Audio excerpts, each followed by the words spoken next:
939면쯤입니다. 잠언서 25장 8절에서 12절까지의 말씀, 우리 한 목소리를 같이 합독하도록 하시겠습니다. 너는 서둘러 나가서 다투지 말라. 마침내 내가 이웃에게서 욕을 보게 될 때에 내가 어찌할 줄을 알지 못할까 두려우니라. 너는 이웃과 다투거든 변론만 하고 남의 은밀한 일은 누설하지 말라. 듣는 자가 너를 꾸짖을 터이요 또 내게 대한 악평이 내게서 떠나지 아니할까 두려우니라. 경우에 합당한 말은 아로 새긴 은쟁반의 금사간이라. 슬기로운 자의 책망은 청정하는 기에 금고리와 정금 장식이니라. 아멘. 할렐루야. 오늘도 거룩한 주일을 맞이하며 하나님을 예배하기 위해 주님의 전으로 나오신 여러분을 주님의 이름으로 환영하고 축복합니다. 그리고 드디어 내일은 우리가 그동안 기도하며 준비하였던 2024년 부흥회를 이제 월요일부터 수요일까지 가지게 되었습니다. 저녁에는 월요일과 화요일과 수요일 저녁 8시에 집회가 시작되고 새벽에는 화요일과 수요일 이틀간 새벽 5시 30분에 본당에서 진행이 됩니다. 그래서 총 5번에 걸쳐서 이번에 이제 집회가 예배가 진행이 되는데요. 이를 위해서 지난 한 주간에는 열심히 또 부흥회를 위해서 특별 새벽 기도를 통해서 또 마음의 밭을 좀 잘 가꾸었는데, 부탁드리고 싶은 말씀은요, 부흥회는 말 그대로 말씀의 잔치, 은혜의 잔치입니다. 그렇죠? 이 잔치라고 한다면 여러분, 잔치에는 손님이 많아야 합니까? 적어야 합니까? 당연하죠, 그죠? 잔치를 벌여놓고 손님이 없으면 안 됩니다. 그래서 손님이 많아야 할 텐데, 특별히 이번 부흥회 때는 어떻게든 은혜 받으려고 하나라도 하나님의 말씀을 더 잘 받고 또 새롭게 믿음을 결단하고 또 믿음으로 승리하는 복된 삶을 꿈꾸며 또 이렇게 사모하는 마음으로 여러분 부흥회 꼭 참석하시면 좋겠습니다. 그리고 혹시라도 올 때 여러분 혼자 오지 마시고 혹시 전도 대상자라든지 아니면 꼭 이번 부흥회 때 함께 들었으면 좋겠다 싶은 사람들 데리고 오십시오. 모시고 오셔갖고 함께 은혜롭게 같이 귀한 이 말씀의 잔치, 은혜 잔치를 우리가 나누었으면 좋겠습니다. 그리고 마을 장님들은 마을 식구들에게도 안부차 전화도 주시고 또 내일부터 시작하는 귀한 이 은혜 잔치에 마을 식구들이 많이 참석할 수 있도록 또 권면도 해주시면 감사하겠습니다. 그리고 제가 좀 감히 장담을 드리는 것은 이번에 오시는 강사 목사님은요, 서울 여의도 순복음교회라든지 서울 명성교회 또 영락교회 등 우리나라를 대표하는 교회에서도 참 많은 말씀을 전하셨고 또 웬만한 큰 연합 집회에서도 나아가 해외에서도 귀한 말씀을 잘 전하셨던 인기가 많으신 강사님이십니다. 물론 인간의 인기라기보다는 이 하나님께 귀하게 쓰임을 받는 목사님이시다라는 표현이 더 적절할 것 같습니다. 무엇보다 본교단 이 총회장 출신 목사님으로서 교계를 위해서도 선한 영향력으로 또 여러모로 수고를 많이 하고 계시고 또 목회도 크게 성공적으로 부흥시키신 귀한 목사님이시기도 합니다. 그러니까 꼭 사모하는 마음으로 여러분 참여할 수 있기를 바랍니다. 이게 또 자주 있는 게 아니었죠. 제가 부임하고도 이제 한 7년이 되었지 않습니까? 그동안 코로나 때문에 부흥회도 잘 못 가졌었고요. 이제 2번째인데 사실 이 부흥회를 통해서 참 은혜를 받으면요 변화되는 역사가 있습니다. 옛날에는 어떻습니까? 요즘은 좀 옛날 같지 않습니다만 옛날에는 부흥회 한다 그러면 얼마나 많은 분들이 그 말씀을 사모해서 심리대는, 요즘은 대중교통이 잘 발달됐잖아요, 그죠? 예전에는 심리길도 이 사모하는 마음이 있으니까 달려간 거예요. 심지어는 20리도 달려갑니다. 그러면 어떻게 됩니까? 4km에서 한 8km 정도 거리가 된다 할지라도 이 사모하는 마음으로 이 부흥회에 참석했고, 또 특별히 한때 이 부흥회를 통해서 정말 훌륭한 인물들이 많이 배출됐습니다. 부흥회를 통해서 사람이 뒤집어진 사람도 있고요, 하나님이 주신 비전을 받아갖고 정치, 경제, 사회, 문화, 종교, 우리나라에서 좀 큰 인물이 됐다 하시는 분들 가운데 소위요 들어보면 부흥회를 통해서 180도 달라진 사람들이 꽤 많다는 것이죠.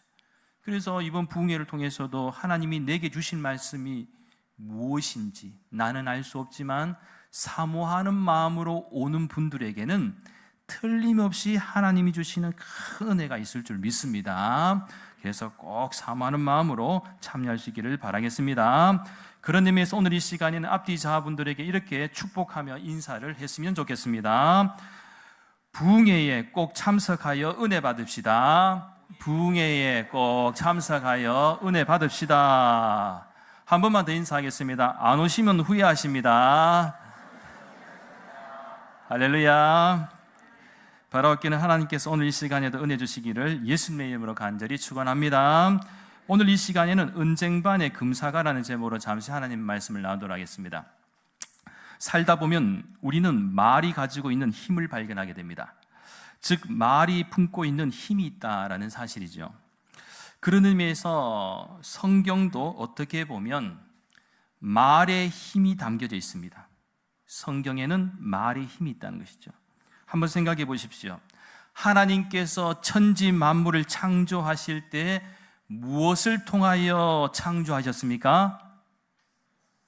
예, 맞습니다. 바로 말씀이에요. 빛이 있으라 하시니까 그 말씀대로 빛이 있게 되었고, 하나님의 그 말씀 한마디에 우주 만물이 창조되었다는 것이죠. 그리고 지금 우리가 누리고 있는 모든 만물도 하나님의 말씀으로 창조되었다. 그래서 천지 만물을 창조하신 하나님은 지금도 앞으로도 말씀으로 다스리십니다. 예를 들면 풍랑을 만난 예수님의 제자들에게도 그들이 두려움에 떨고 있을 때에 예수님은 무엇으로 이 풍랑과 폭풍을 멈추게 하셨습니까? 맞습니다. 바로 말씀으로 잠잠하라, 잠잠하라 하실 때에 폭풍이 그치는 역사가 있었습니다. 또한 죽은 나사로가 다시 살아날 때에도 무엇으로요? 나사로는 죽었는데 예수님이 나사로에게 뭐라고 말씀하십니까? 나사로야 나온나, 나와라 하시니까 이 주님의 말씀 한마디에 역사가 일어난 것이죠. 아마 예수님이 경상도였으면 경상도 말로 했을 거예요. 맞죠? 예. 따라서 이 하나님의 형상대로 지음을 받은 우리들에게 하나님께서 말을 주셨다는 것은 엄청난 힘을 주신 것입니다. 그렇게 우리가 이 세상을 살아가는 동안 꼭 기억해야 할 것은 하나님은 우리에게 어떤 권력이나 칼이 아니라 말을 주셨고, 그 말을 통하여 영혼을 구하고 세상을 구원하는 사명을 우리에게 주셨습니다. 할렐루야. 보십시오. 우리가 성경의 말씀을 읽고 기도하고 복음을 선포하고 행하는 그 모든 행위 가운데는 말의 힘이 담겨져 있습니다. 그리고 우리가 너무나도 익숙하고 당연한 것으로 여기는 말이지만 이 속에는 창조와 구원의 힘이 담겨져 있다라는 사실이죠. 그런 의미에서 우리 삶에 말이 행사하는 영향력은 실로 엄청날 뿐만 아니라, 만일 우리들이 사용하는 말이 우리가 잘 다스리며 이끌어가야 하는데 반대로 말이 우리의 삶을 이끌어가고 주인이 되어버리면 늘 문제와 실수의 연속이라는 사실입니다. 예를 들면, 여러분, 감사한 일이 먼저일까요? 감사의 말이 먼저일까요? 대답 안 하셔도 됩니다. 그냥 빵 생각만 하고 계십시오.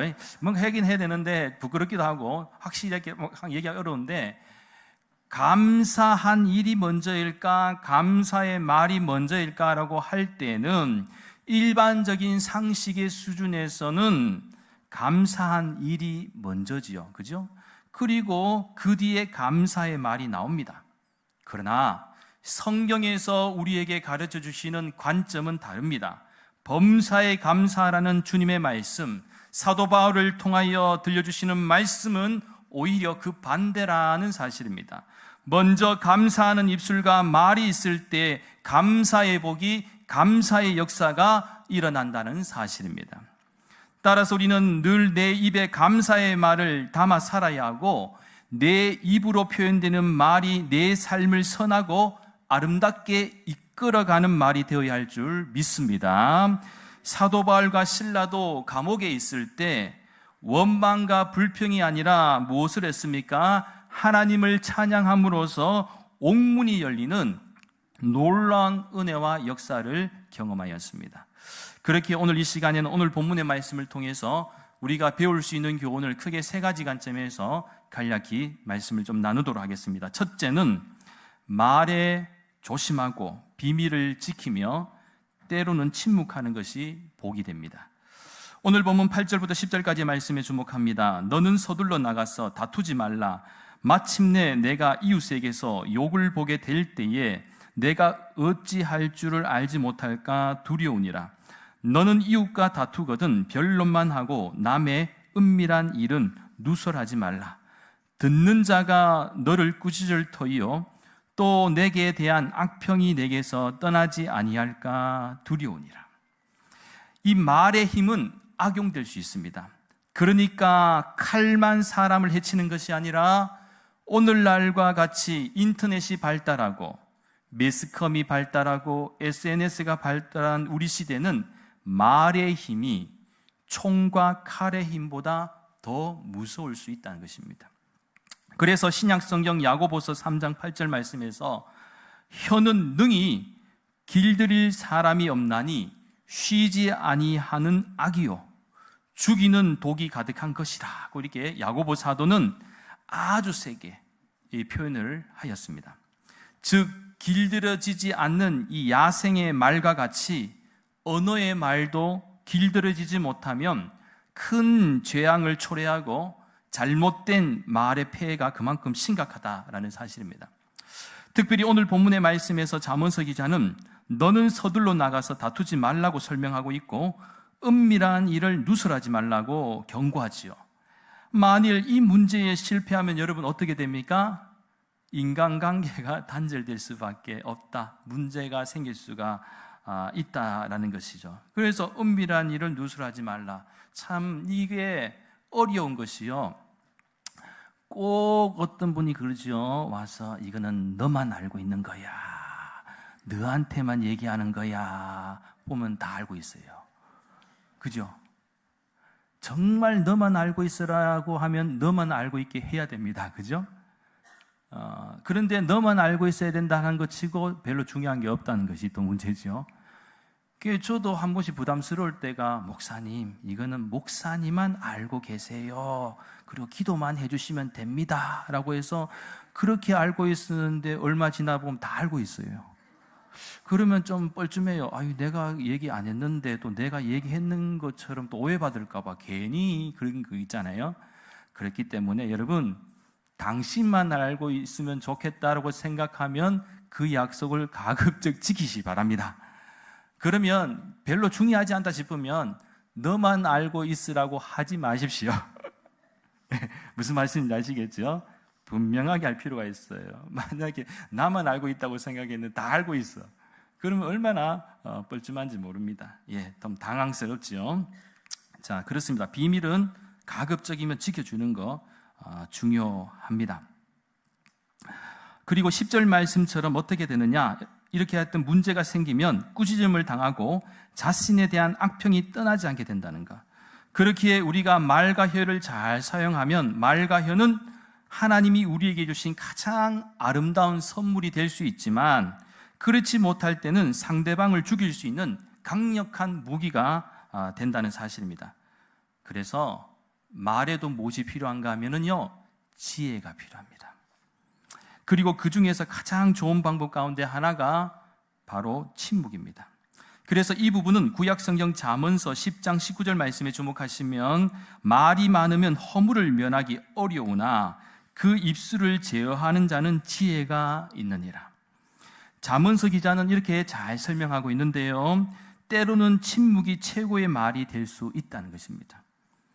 예수님께서도 십자가에 달려 돌아가시기 전에 온갖 신문부터 사람들의 질문에 대해서도 보여주신 모습이 무엇이었습니까?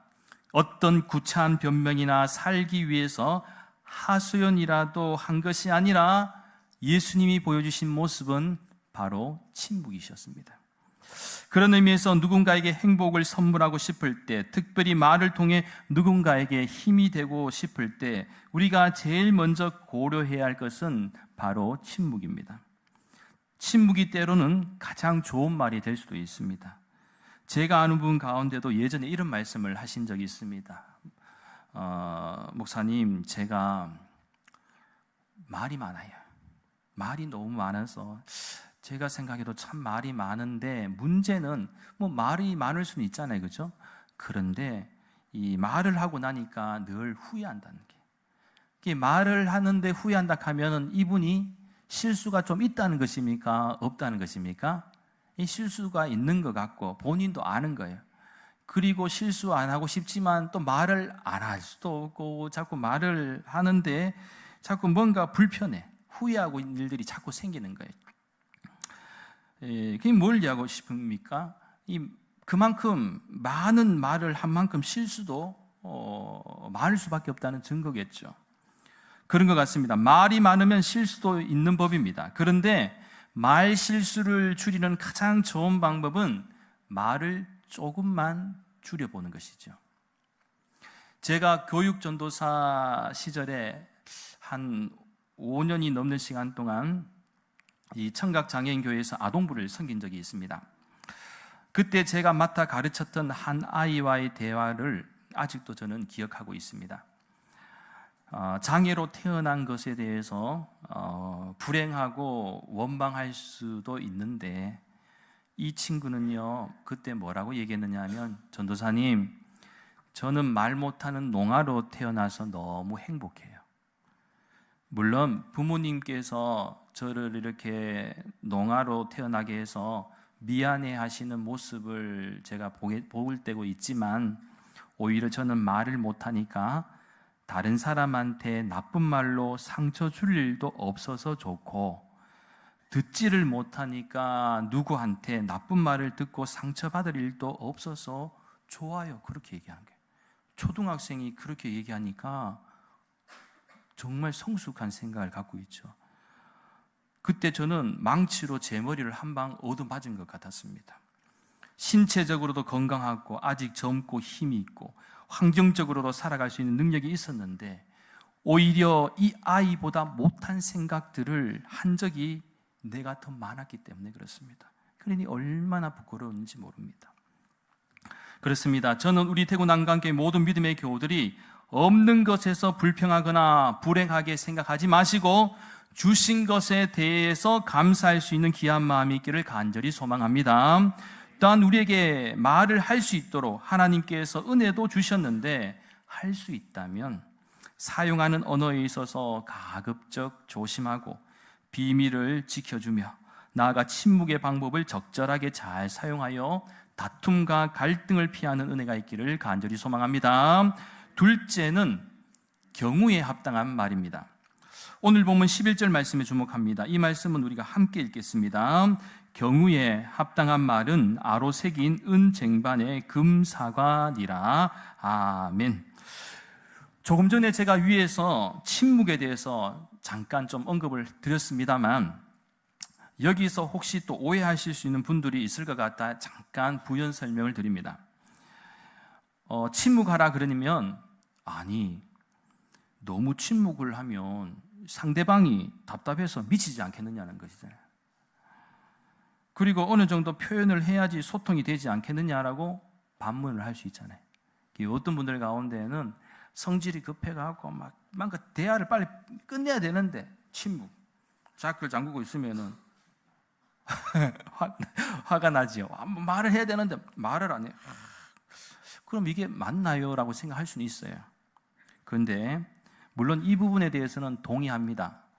그러나 오해하지 말 것은 침묵하라고 상대방이 질문을 하고 궁금해하고 있는데 대답을 안 하면 싸움이 일어나겠죠.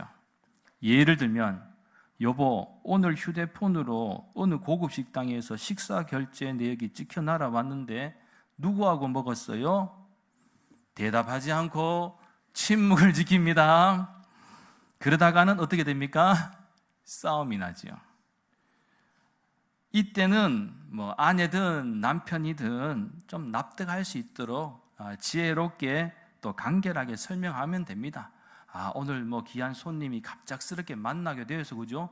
어쩔 수 없이 먹게 되었다라든지 뭐라도 해명하면 되는데 자크 잠가버리는 순간에는 이게 오해가 더 깊어지고 그죠? 이게 되는 거죠. 침묵이 금이다. 침묵이 반드시 금이 될 때도 있고 싸움이 일어날 때도 있다는 거, 이런 분별력이 좀 필요합니다. 지혜가 필요한 것이죠.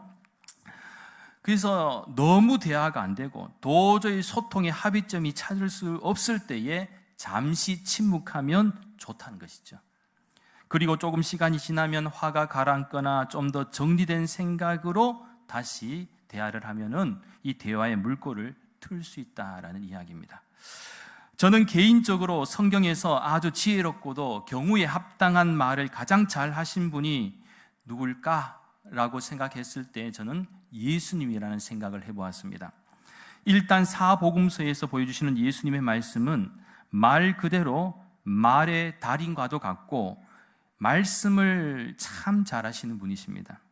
심지어는 청중이 잘 못 알아들을 때에도 비유를 통해서도 예수님은 쉽게 말씀해 주셨죠. 그리고 가장 멋졌던 장면이 무엇입니까? 요한복음 8장에 주목하시면 간음하다가 잡힌 한 여자가 있는데 현장에서 발견되었기 때문에 이것은 빼도 박을 수 없을 정도로 그죠?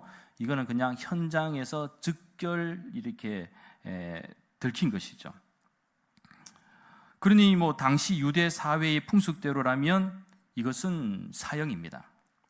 문제는 파트너 남자는 어디 도망갔는지 없고 당시 남성들에게는 좀 간대했던 이 문화적 환경으로 볼 때 이 빤스런 한 남자는 찾을 생각도 않고 그저 이 여자만 조질 생각을 하고 있으니까 이 여자도 상대적으로는 정말 억울할지도 모릅니다. 물론 그렇다고 간음한 것이 정당화될 수는 없겠죠. 아무튼 군중심리는 여자를 돌로 쳐서 죽이려고 합니다. 분위기도 살벌하고 율법적으로도 문제가 없기 때문에 어느 누구도 감히 아니라고 말할 수가 없습니다. 그때 서기관들과 바리새인들이 예수님께 질문을 합니다. 이 여자를 어떻게 할까시오? 이 질문이 절대로 단순하지 않는 것이 요한복음 8장 6절 말씀에 주목하시면 알 수가 있습니다. 그들이 이렇게 말함은 고발할 조건을 얻고자 하여 예수를 시험함이러라. 예수께서 몸을 굽히사 손가락으로 땅에 쓰시니. 이들은 좋은 의미에서 의도를 가지고 질문한 것이 아니라 예수님을 고발하기 위해서 시험을 한 것입니다. 만일 예수님께서 평상시에 하나님 사랑과 이웃 사랑을 많이 강조하셨는데 만일 간음하여 죄를 지은 이 여자를 용서해주자, 봐주자, 그냥 보내주자 라고 했다면 율법을 거스리는 것이기 때문입니다. 그런데 예수님은 조용히 몸을 굽히시고 손가락으로 땅에 글을 쓰셨는데 그 대답이 바로 무엇입니까? 너희 중에 죄 없는 자가 먼저 돌로 치라는 것이었습니다. 이 짧고 임팩트 있는 대답 한마디에 사람들은 어느 누구도 돌을 쉽게 던지지 못했습니다. 그리고 사람들은 결국 하나 둘씩 모두 돌을 내려놓고 돌아갔습니다. 사실 예수님께서 바라보시는 관점은 이 여자가 잘못한 것에 대해서는 부정하시지는 않으셨습니다. 하지만 예수님은 이 여자에게 반성하고 회개할 기회를 주셨다는 것이고, 율법의 냉혹함을 비판하시지도 않으시면서 자연스럽게 문제를 해결하신 것이었습니다. 바로 이런 상황이 오늘 본문에서 언급하는 경우에 합당한 말입니다. 그런데 이런 경우에 합당한 말이 은쟁반에 담긴 금사과와도 같다라는 것이죠. 그만큼 귀한 열매라는 것입니다. 이 표현이 절대로 가벼운 것이 아닌 것은 우리가 금이 참 귀하다는 것을 잘 알고 있습니다. 그런데요, 말을 어떻게 사용하느냐에 따라서 한 사람을 살릴 수도 있고 죽일 수도 있습니다. 또한 옛날 같은 경우에는 이웃나라와 전쟁이 일어날 정도로 심각한 상황이 되면은 어떻게 했나요? 사신을 보냈죠. 그죠? 사신을 보내가 오늘날은 우리가 대사를 보내지만 옛날에는 사신이라고 해서 보냈는데, 이 사신을 보낼 때도 말을 잘하고 똑똑하고, 그죠? 지혜롭고 여러 가지 하여튼 선별을 해서 보내서 타협을 잘하라고, 어쨌든 전쟁을 하지 않도록 타협을 잘하라고 보내놨는데, 이 말만 잘하고 지혜가 없고 사랑도 없고 또 실수 잘하는, 자기도 모르게 헛소리 해갖고 전쟁이 일어날 만큼 위급하게 몰고 가는 상황도 있고요. 또 어떤 사실은 가서 정말 어려운, 누구나도 안 된다고 한 것을 가서 어떻게든 잘 설득해갖고, 그죠? 전쟁의 위기에서 벗어나는 그런 경우도 있다는 것입니다. 결국 무엇을 말하는가? 모든 대화는 경우에 합당한 대화를 위한 연속입니다. 정말 말 잘하는 사람은요, 말을 많이 하는 사람이 아닙니다. 경우에 합당한 말을 하는 사람입니다. 성질이 급해서 자기 할 말만 하는 사람은 조심해야 합니다.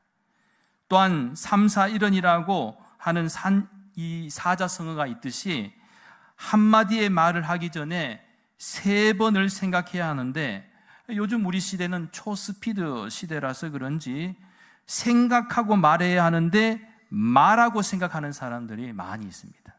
그렇지 않습니까? 사랑하는 여러분, 할 수만 있다면 여러분의 말과 생각이 경우에 합당한 말을 잘 사용하여 예수님처럼 생명을 살리는 은혜가 있기를 간절히 소망합니다. 마지막 셋째는 슬기로운자의 책망 앞에서 청종하는 기가 중요합니다. 오늘 본문 12절 말씀입니다. 슬기로운 자의 책망은 청종하는 기의 금고리와 정금 장식이니라. 우리가 말을 조심스럽게 잘하거나 지혜롭게 하기 위해서, 또한 경우에 합당한 말을 잘하기 위해서는 여러분 무엇을 해야 되는가 하면, 결국 말을 잘하기 위해서는 잘 들어야 된다. 잘 들어야 돼. 하나님의 말씀을 잘 들어야 하고, 슬기로운 자, 지혜로운 자, 배울 점이 많은 사람, 존경할 수 있는 사람의 말을 잘 들어야 합니다. 잘 들을 때 말의 힘은 잘 듣는 것에서부터 시작이 됩니다. 그래서 오늘 본문의 말씀에서 잠언서 기자는 슬기로운 사람의 책망을 잘 청종하면 뭐라고요? 귀의 금고리와 정금 장식과도 같다라는 사실을 가르쳐 줍니다. 그래서 자녀들 같은 경우에는 부모님의 말씀에도 잘 경청하고 청종할 필요가 있고, 또 교회에서도 제가 하나님의 말씀을 대언한다고 나름대로 여러분에게 고민하고 말씀을 전할 때도 그 말씀이 저에게도 해당되는 것이고 여러분들에게도 해당되는 것인데, 제가 이상한 헛소리만 안 한다는 이상은 여러분도 잘 들으면 손해볼 일이 없다라는 것이죠. 그런 것 같습니다. 우리는 태어나는 순간부터 말을 배우기 시작하면서 죽을 때까지 소위 말쟁이로 살아가게 됩니다. 우리는 하루도 쉬지 않고 말을 하고 삽니다. 그러나 말을 통해서 우리는 삶의 지혜를 배우고 우리가 모르는 것들을 알아갑니다. 무엇보다 우리 믿는 성도들은 하나님의 말씀을 통하여 삶을 알고 천국과 믿음과 영생도 압니다. 그렇게 할 수만 있다면 우리 믿는 성도들의 말과 입술을 하나님을 찬양하고 기도하며 말씀을 읽고 무엇보다 진리의 말씀을 담아 예수님을 전하는 하나님의 대사의 입술이 되었으면 좋겠습니다. 하나님의 진리의 말씀, 구원의 복음을 전하는 데는 어떤 거짓도 상대방에게 상처를 주는 것도 아니라 오히려 생명을 살리는 은혜가 있게 될 줄 믿습니다. 그렇게 우리는 세상 사람들을 향해서 때를 얻든지 못 얻든지 우리가 외쳐야 할 것은 바로 예수님 믿으세요. 뭐라고요? 예수님 믿으세요. 바라옵기는 4월은 성교의 달입니다. 우리가 예수님을 믿게 되고 하나님의 자녀가 된 것도 결국 우리에게 복음을 전해준 분들이 있기 때문입니다. 이제는 우리들 차례입니다. 하나님이 주신 우리의 입술과 말을 통해 오늘 주신 말씀처럼 말에 늘 조심하고 비밀을 지키며 때로는 침묵하는 것이 복이 된다는 사실과 나아가 경우에 합당한 말과 또 슬기로운 자의 책망과 조언 앞에서도 잘 청정하여 보다 성숙하고 성장하는 성도의 믿음과 삶이 될 수 있기를 간절히 소망합니다. 그리고 무엇보다 이 세상을 살아가는 동안 하나님의 진리의 말씀, 구원의 복음을 잘 전할 수 있는 하나님의 대사들이 될 수 있기를 예수님의 이름으로 간절히 축원합니다. 기도드리겠습니다. 거룩하신 하나님 감사를 드립니다.